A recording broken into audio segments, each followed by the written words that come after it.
So, in 1910, prominent mathematicians and philosophers Bertrand Russell and Alfred North Whitehead published a book, and that book was called Principia Mathematica. And this book was their attempt to answer a seemingly innocuous question: why is it that 1 + 1 = 2? And to hear that question for someone with a very base level understanding of mathematics might sound quite silly. It may even sound too obvious to be asking seriously, especially as a prominent mathematician.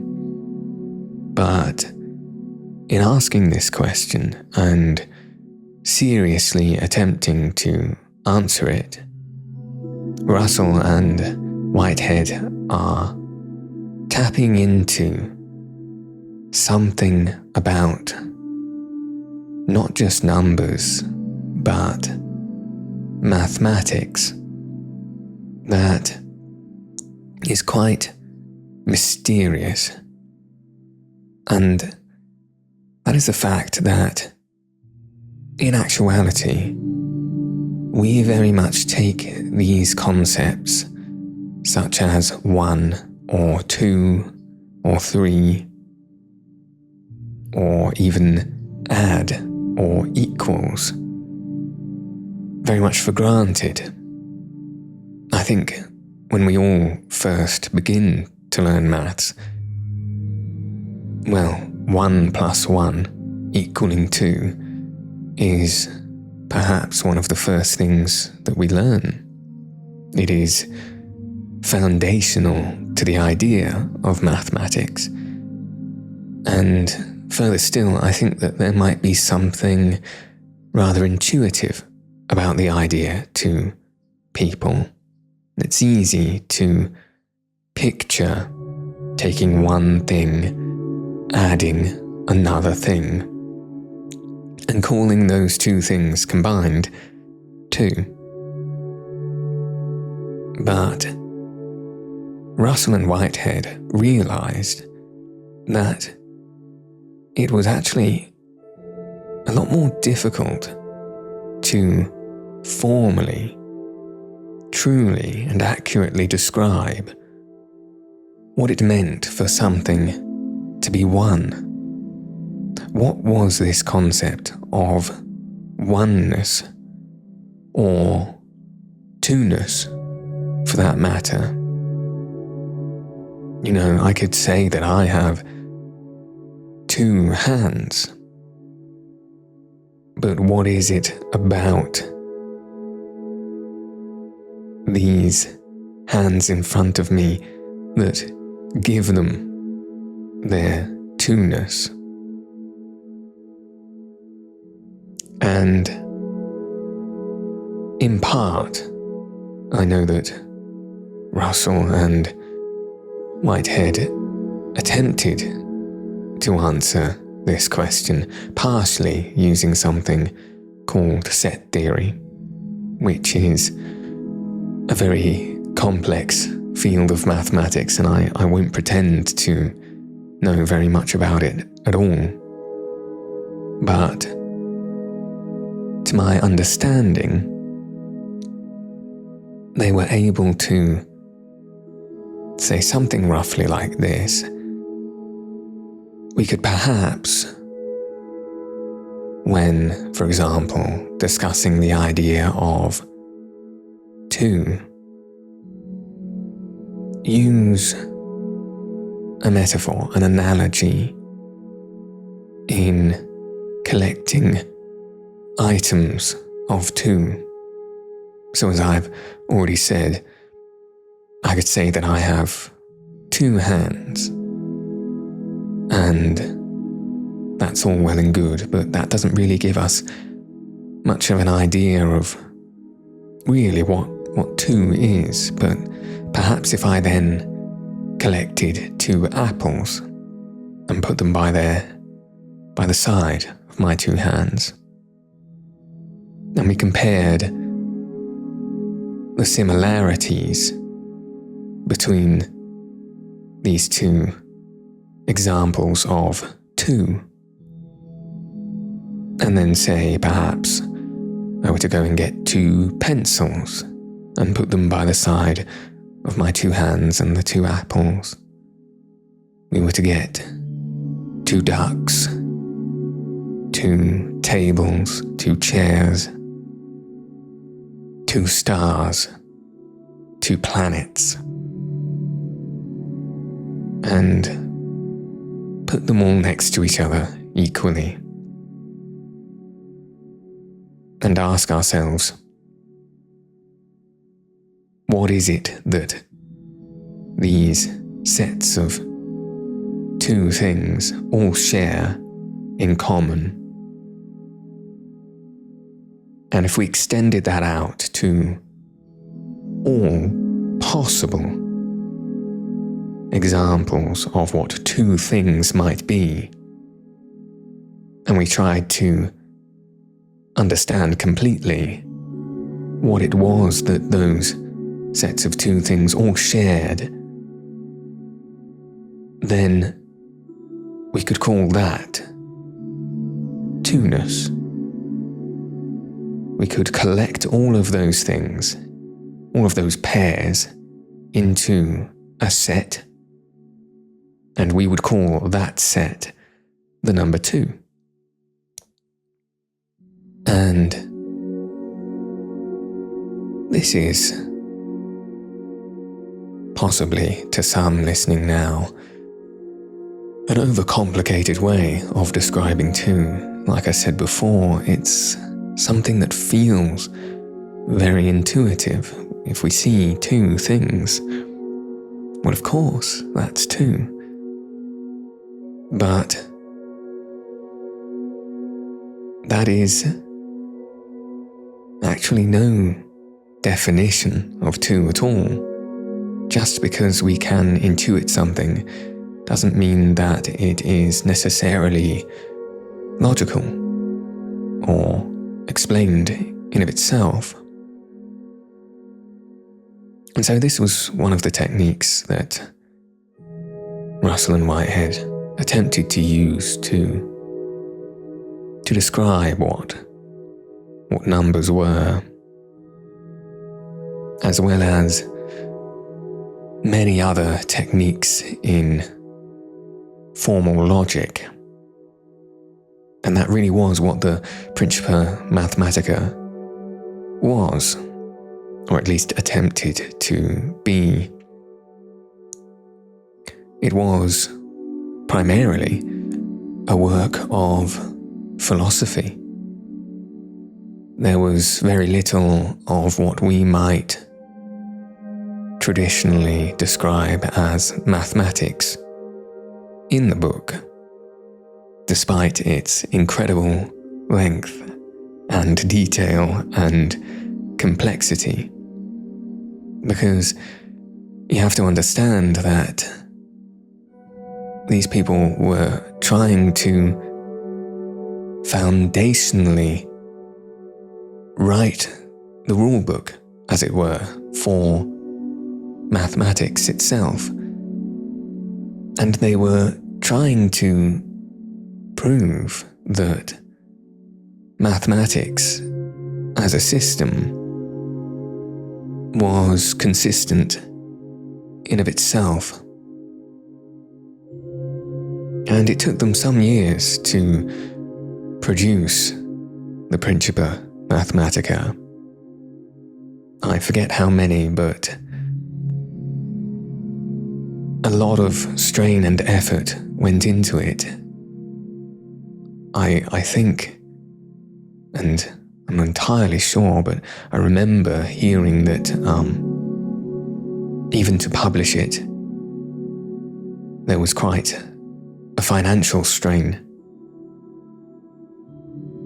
And it put a lot of stress on their personal relationships over the years that they attempted to produce it. And even once they had produced it, the Principia Mathematica did not fare very well. It did not release itself into the public to congratulations and fanfare. In fact, many of their contemporaries found the book to be extremely dense and overly complex and extremely difficult to follow. I myself have never attempted to read the Principia Mathematica, but I have seen fragments of it explained on the Wikipedia page, and if that is any indication of the density of subject matter that they are trying to engage with, the complexity of the formal proof they are attempting to produce, then I don't think I would fare very well in opening the pages of the book itself. And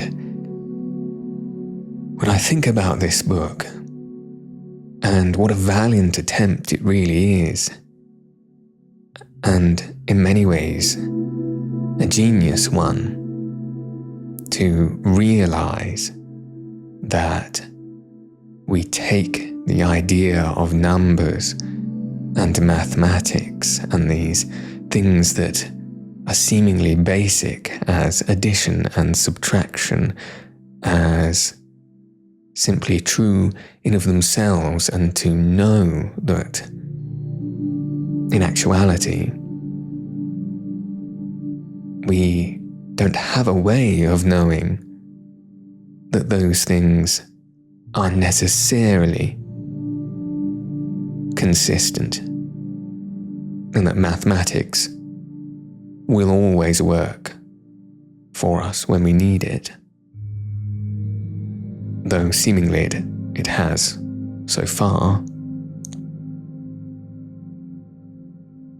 To understand that completely and then make an attempt, at least, at solving that, so that we can have a stronger foundation and a stronger conviction that mathematics as a tool is actually useful to us at all. I think that's a wonderful aspiration. But it always makes me feel rather sad for Russell and Whitehead, because it wasn't very long after they had published this work that they had toiled over that it was discovered that there was a way of not only falsifying some of the work that they had put into the book, but that, in fact, it was not at all possible to achieve the thing that they were attempting to achieve. And it was Gödel and something called Gödel's incompleteness theorems that was the nail in the coffin for the very idea in principle of the Principia Mathematica. And the incompleteness theorem, again, I am no expert on these things, but I believe, well, let me see if there's a good way I can explain this based on my understanding, it essentially proved that for any consistent formal system, such as mathematics, there was always a way of creating inconsistencies within it, as such that the system itself could not be used to prove its own consistency. And I believe someone once explained it to me like this. Gödel was able to mathematically produce the equivalent of a sentence such as, "This sentence is false," using mathematical notation. And in what way, I honestly am not sure. He was able to produce an equivalent of that sentence. And now, of course, when you think about that sentence, "This sentence is false," if you can take that sentence to be true, then its own statement cannot be true. But then, of course, if you take the statement to be false, then that in fact means that it is true, which means, once again, the statement itself is inconsistent. You begin to enter into these infinite loops of inconsistency.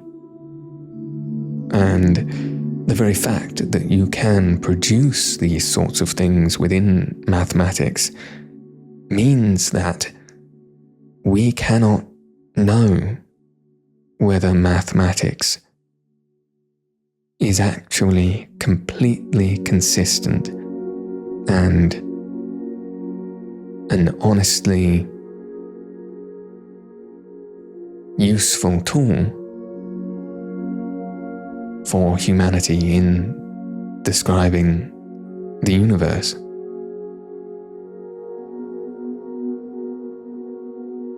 To a certain degree, that is not quite correct, because, of course, we use mathematics all the time to describe the universe, and it seems to describe it very well. We even use it to describe theoretical other universes and dimensions in a way that works very well. So well, in fact, that we can use the same mathematics we have used to describe our observations to make predictions about future events that are accurate. And so, of course, it is a useful tool. But I suppose what I'm trying to get at is we don't really know if it is truly, completely, through and through correct until we have tried every possible variation of mathematics that can be done, and everything has come out consistent, or perhaps until we have some kind of unifying theory of everything. Will we be closer to understanding or suspecting that mathematics is complete in itself? But Gödel proved that, at least using mathematics in itself, it cannot be proven. Using any type of formal system, perhaps, And I find that an incredible aspect of mathematics. You know, I was quite lucky at school to have, for a number of years, a really great, inspiring maths teacher. And the reason they were so inspiring and good at what they did was they always seemed to have some other way of explaining a concept if you weren't quite understanding the gist of it. If you couldn't quite wrap your head around an algebraic equation, they'd say, okay, well, how about you look at it like this, and we can draw it in a grid and use shapes and move them around. Or how about you look at it like this, you can draw these numbers and these symbols on a timeline, and we can draw lines between them to show the movement and how we're arranging these things to get a result we want, and so on and so forth. And it made me realize that mathematics, really, in the way that we do it, is, of course, formalized. There is a formalized way of doing mathematics, as we were all taught in school. But the concept itself is incredibly abstract. You know, there was no reason we necessarily needed these symbols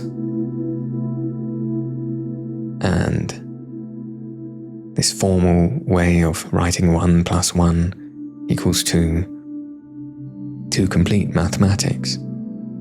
In fact, in the early days of mathematics, there were no symbols like this.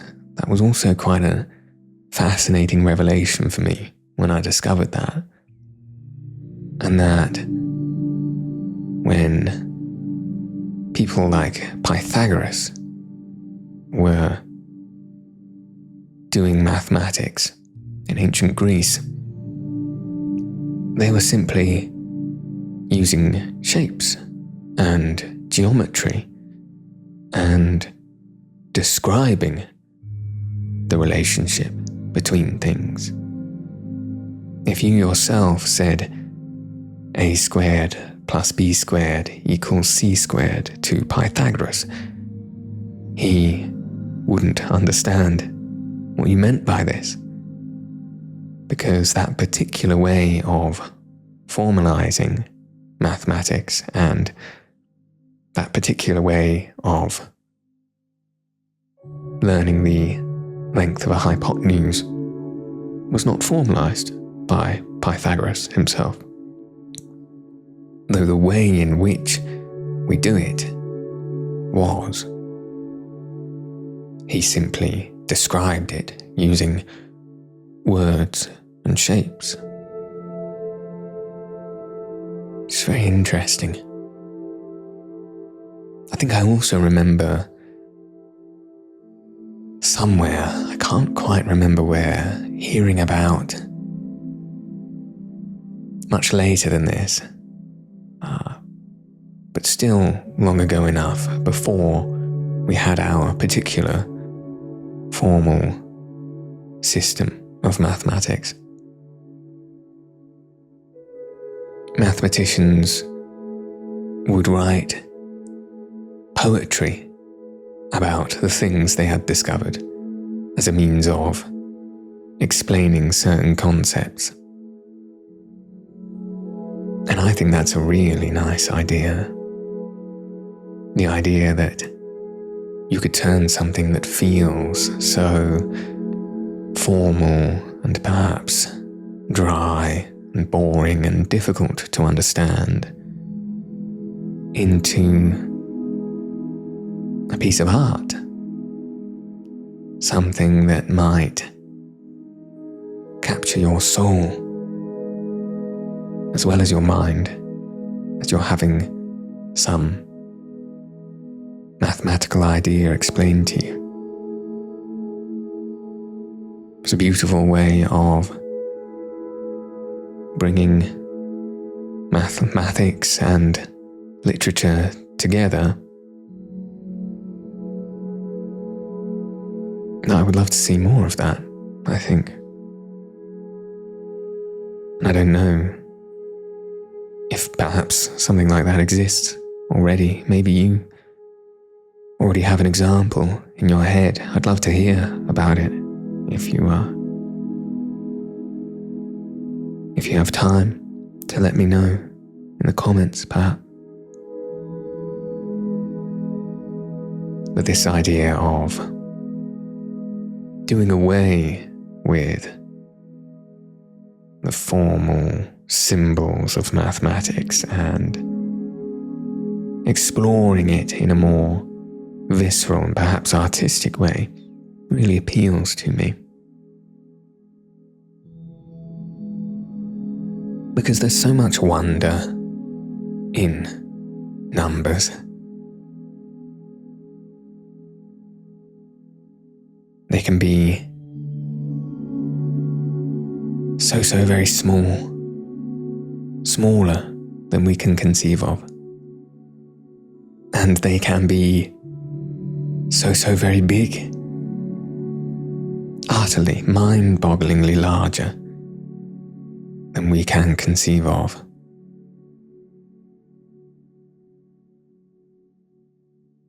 Whenever I think of the biggest numbers,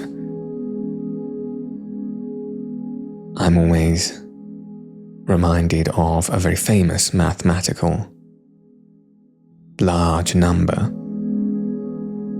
known as Graham's number. Now, exactly what Graham's number is, I frequently forget. As much as I do know is that it has something to do with counting the sides, or perhaps vertices? Or is it connections between vertices in four-dimensional shapes? Or could be in dimensions higher than 4. It enters into a place within mathematics that goes way beyond my understanding, but there was a mathematician called Graham who was in this field of high dimensions and attempting to work out the minimum number of connections between vertices in a hyperdimensional shape. And unable to find the minimum, I believe he attempted to find the maximum number of connections, and just came up with this phenomenally, almost unhelpfully large number that has come to be known as Graham's number. The popular YouTuber Vsauce, Michael Stevens, even, has a wonderful and visceral way of understanding just how large Graham's number is. And he explains it, and I won't be able to remember precisely the steps that he goes through, but it's something like, if you take one drop of water out of the ocean in an attempt to empty the ocean, and walk around the earth in its entirety, and call that one. Then take another drop and walk around the earth again in its entirety, and call that 2. And you continue to do this until the sea is empty. I think I have even got this wrong. I think you do these steps, and it's a measure of time. That's right. You are counting the minutes it would take you to do this, I believe. So you continue this process until the sea is empty. And then you are something like 100 millionth of the way through the number. And so you must repeatedly do this. Although I am absolutely doing this explanation zero justice, because I believe there were in fact more steps than this. And as much as I can remember is that listening to him describe precisely what needed to be done and how long it would in fact take to do these things, only to be a third of the way through, or however it might have been described, completely boggled my mind.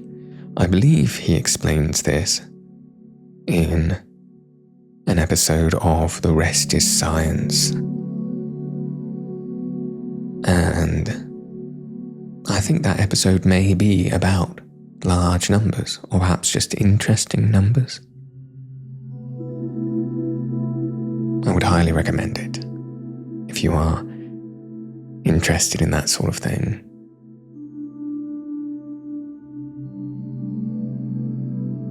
Something else Michael Stevens has spoken about before in this vein, and something that I always love to ponder on, is the idea of infinity, and how some infinities are larger than others, which is quite an unintuitive idea, really. You hear that sentence and you think, well, surely infinity is infinity. How many different kinds can you have? If something goes on forever, well, then surely it just goes on forever. Infinity being more of a concept than it is a number, as people often mistakenly claim. It reminds me of being at school, in primary school. There's quite a common, recurring argument, probably extremely predictable for any of the teachers or caretakers listening, that children would have, including myself at the time, where perhaps you were having some sort of argument, a childish argument about who had the most pretend money, or chocolates, or any amount of thing. And of course, you'd start with the imaginable numbers. I've got 10, I've got 100, I've got 1,000, I've got 1,000,000. Perhaps we would stretch to 1,000,000,000. That was within our mindset, but unable to move much further past that in terminology. Years away from ever hearing the term Googleplex, inevitably it would quickly descend into I've got infinity money. And then, sure enough, a child would come in and say, well, I've got infinity and one.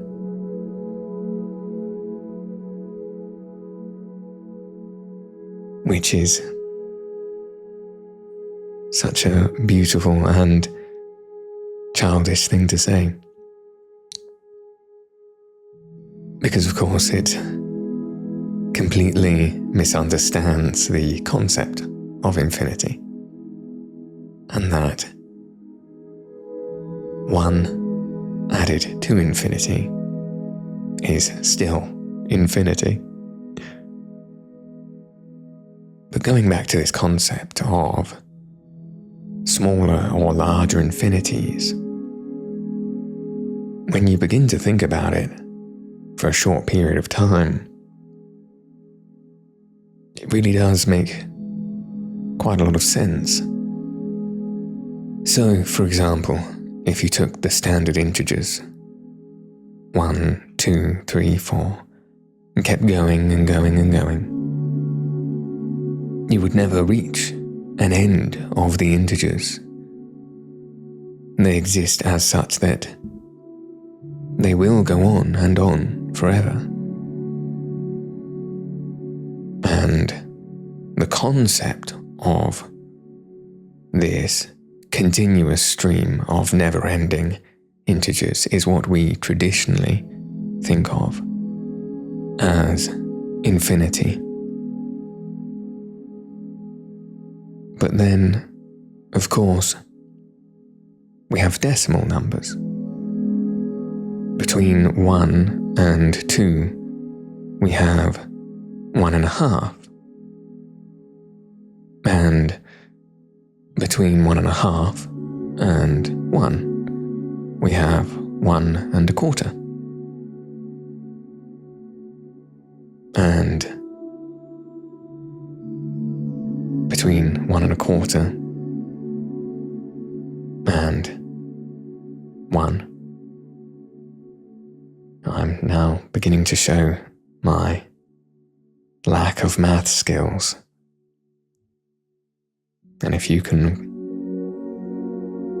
work that out and you are still listening, I don't want you to comment it now, but if you keep that in your mind and use it as a mantra to help you fall asleep, I'd love for you to, in the morning, come back and let me know what that middle point between 1 and 1.25 is. Well, you can see where I'm going with this. Because we have something known as irrational numbers, the concept of decimals that go on and on forever. Pi, of course, being a very famous one. Phi, or the golden ratio, being another. Well, we can, in fact, keep going and splitting this difference for infinity. going down and down this time instead of up and up. And then you can consider how many potential decimals they are, or even how many potential decimals there are between just 1 and 2. How many possible how many possible decimals are there between 1 and 2? Well, the answer is there are infinite. And yet, curiously, in this instance, we have an infinity of numbers, limited in a very finite space, simply between the distance of 1 and 2. The smallest numbers we can conceive of, save 0, though I suppose there is some philosophical contention as to whether 0 is in fact a number, or yet another concept, such as infinity. Though both, no doubt, are still useful in mathematics. Dare I say necessary?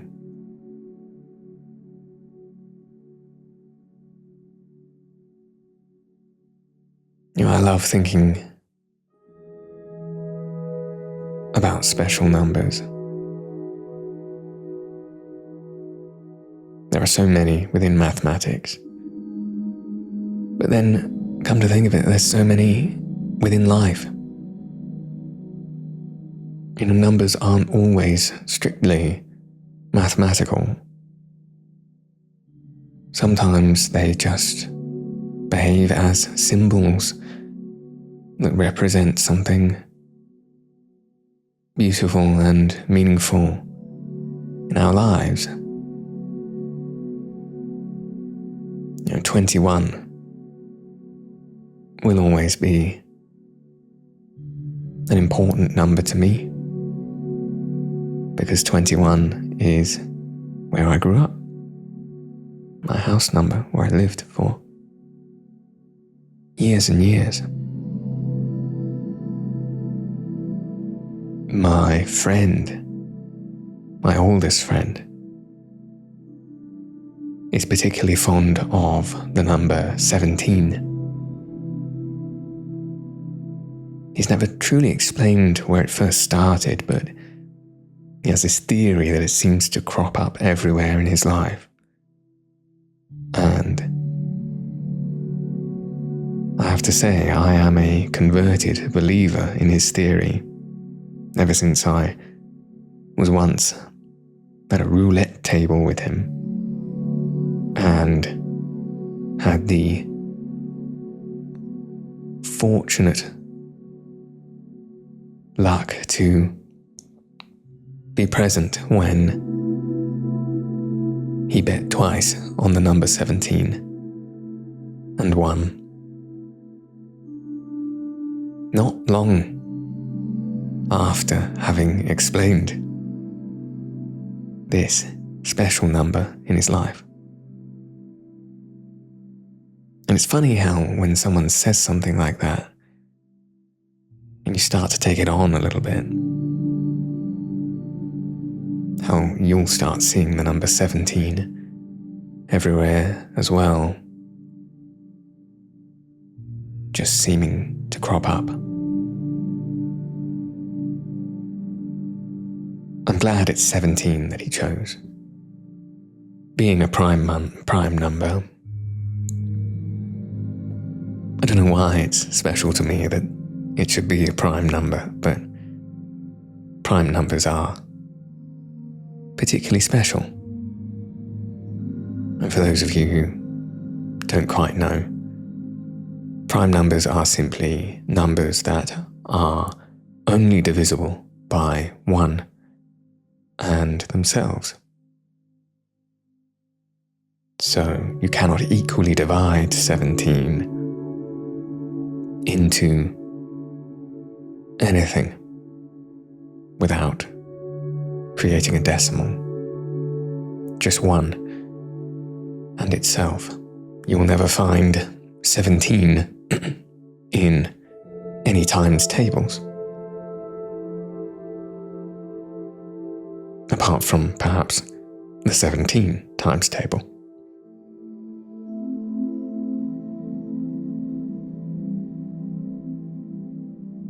And prime numbers are very interesting and useful to mathematicians, and also people trying to create codes or securities. Honestly, I'm not entirely sure how it is that they use prime numbers to do this, but I do know that they're important, and prime numbers are also difficult to find because there is no mathematical way of predicting prime numbers. There's no regular formula for discovering them. The largest prime numbers we have found are found purely through great computing power alone. Numbers being crunched constantly until one is found. And it's often very valuable to find new ones. And it's almost mind-boggling sometimes when you see some of these larger prime numbers, strings of digits. You think to yourself, truly, can a number that large really have nothing divisible within it outside of itself and one? Yes, there's something very magical about prime numbers.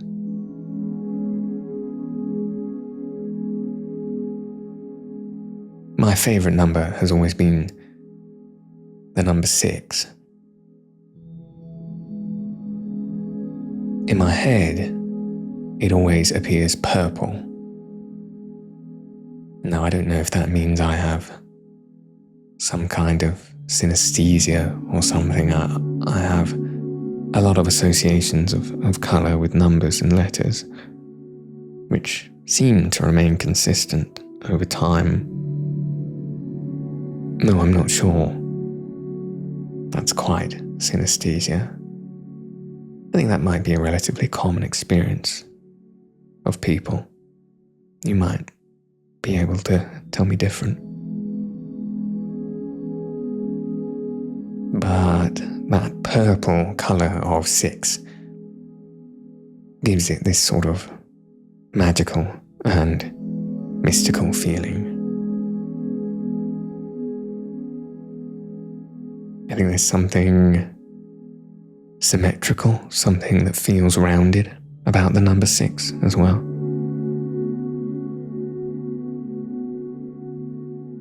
Something that feels natural about 6. I think this is why I've always enjoyed hexagons as well.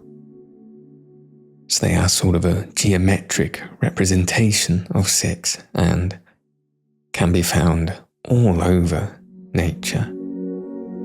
In honeycomb, in rock formations, in flowers,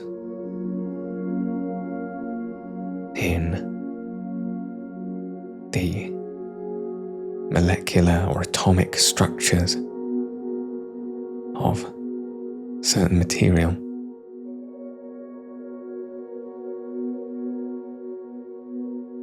Six is my go-to number, I think. I'm fairly confident that if I asked you now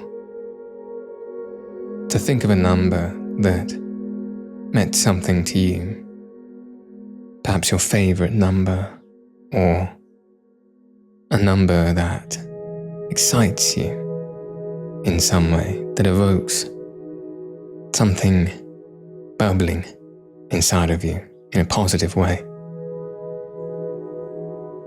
I think you'd be able to think of something. I'm sure without thinking too hard, a number already presented itself to you in your head. And before we finish for this evening, I'd like you to hold that number in your mind's eye. I'd like you to focus on its representation. What does it look like? Is it a number floating in the void? Is it written in a particular font? Is it engraved in a particular place? I want you to focus in on the memories that that number evokes for you. What is the first time in your life that is represented by that number for you? Why did it become so special in your mind, in your heart? What people are associated with those memories and those feelings for that number?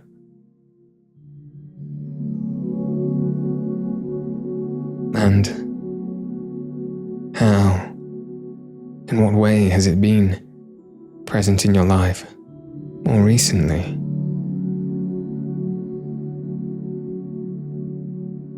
And as those memories and feelings are gently revealing themselves to you,